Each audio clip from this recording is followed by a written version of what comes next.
All right, Zach, as the mainstream adoption in cryptocurrency grows, what are the challenges behind creating products and services for it?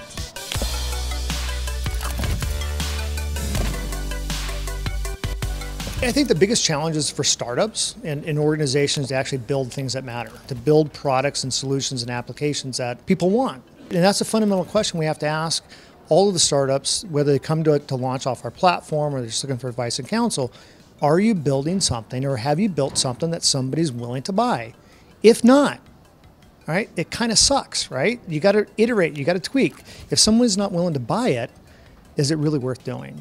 And so when we look at the blockchain and the crypto world, there's been just enormous hype and mania around things that particularly around ICOs and these large fundraisers and crypto kitties. I mean, what is that? You really have to kind of flush all this other stuff out to get to the core. And that's what's so exciting about the space, is it does provide, should provide equal opportunity to all of us. So it sounds like people tend to kind of forget the very foundation of building companies. So I would like to know then, how important is the role of designers when it comes to building these products and other services? It's got to be one of the first of your 7 or 8 hires that you have to have on your team, because design principles have to be part of the core of everything you do, not only from a company perspective to be able to attract and retain good people, but from anything you put out into the marketplace. Hire designers, hire good designers. So what I'm trying to do is to connect the designers with the blockchain guys. And again, this is where the magic's going to happen.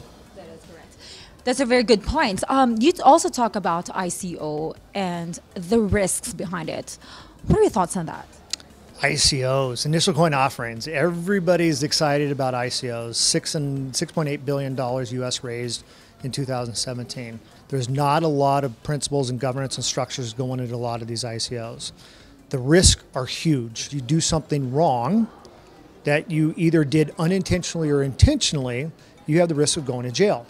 You have risk of significant civil and legal penalties and ignorance is no excuse for breaking the law.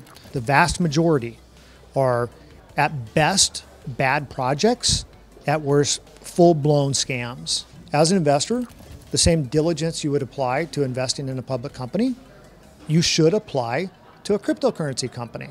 And then this is just blockchain-based crowdfunding. ICO is just a crowdfunding campaign. It allows everybody, the everyday individual, with varying degrees of sophistication, the ability to invest $10, $5, or thousands of dollars if they have that. Whereas before, in order to invest into an asset class like venture capital and startups, you had to be wealthy. And so it provides a unique, empowering access to individuals all around. And this is why I get super excited. Again, the way I look at things is, how do we break these poverty cycles? How do we, create the world's largest middle class, which is by unblocking the institutions that don't allow the individuals to become empowered. Fantastic. Thank you so much. Thank you.